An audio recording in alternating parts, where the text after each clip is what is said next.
যে দেশে একটা নতুন রাজনৈতিক বন্দোবস্ত দরকার। অন্তর্বর্তী সরকার কিন্তু আমাদের প্রতিপক্ষ না।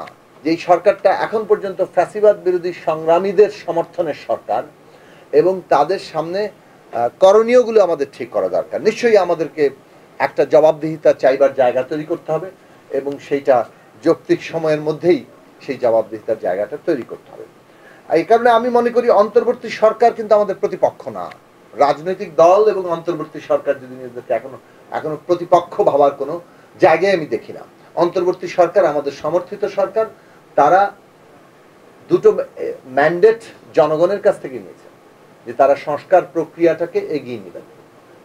তারা বলেছেন এবং আমরা বলেছি যে দেশে একটা নতুন রাজনৈতিক বন্দোবস্ত দরকার এবং তার জন্য দেশে একটা সংবিধান সংস্কার করে একটা গণতান্ত্রিক সংবিধান, গণতান্ত্রিক ক্ষমতা কাঠামো দরকার। রাজনৈতিক দলগুলো, বিএনপির মতো বড় রাজনৈতিক দল, তারা কিন্তু 31 দফা মানে আমরা যুগপথে একটা কর্মসূচি লক্ষ্য সামনে এনেছিলাম, যার যার দলগতভাবে এনেছিলাম। তার মানে হচ্ছে যে নতুন একটা বন্দোবস্ত, নতুন গণতান্ত্রিক একটা সংবিধানের প্রশ্ন রাজনৈতিক দলগুলি কিন্তু তুলেছে।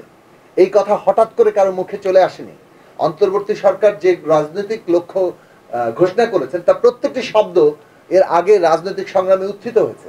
এই রাজনৈতিক বন্দোবস্ত বলেন, দেশ সংস্কার, রাষ্ট্র সংস্কার, রাষ্ট্রের মেরামত, আপনার একটা গণতান্ত্রিক রূপান্তর, কোনো কথাই নতুন কোনো শব্দ নয়।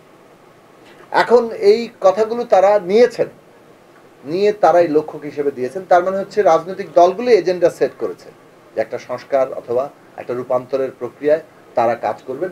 গণতান্ত্রিক নির্বাচন, মানুষ ভোট দিতে পারবে, সেই নির্বাচন যে ভোট যথাযথ গণনা হবে, ফলাফল হবে, সেই অনুযায়ী ক্ষমতা হস্তান্তর হবে এবং এটা একটা স্থায়ী ব্যবস্থাপনা হবে। এটা একটা নির্বাচন না। এইরকম একটা বিষয় এজেন্ডা আগেই সেট করা ছিল, এই সরকার সেই এজেন্ডাই গ্রহণ করেছে।